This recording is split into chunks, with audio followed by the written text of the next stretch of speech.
In this video, I'll show you step by step how to open your saving account in RBC Bank online. Make sure to like and subscribe. Step 1. Go to official RBC Bank website or open the RBC mobile app. Step 2. Click to open account and select savings account.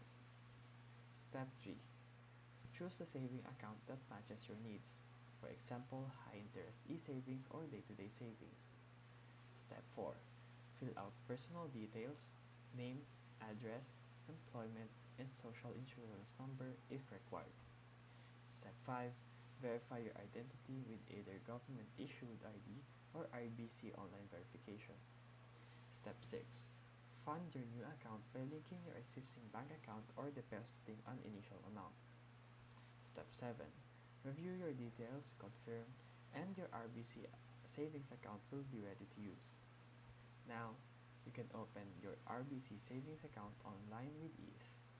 If this video helped you, feel free to like and subscribe for more videos. Thank you for watching.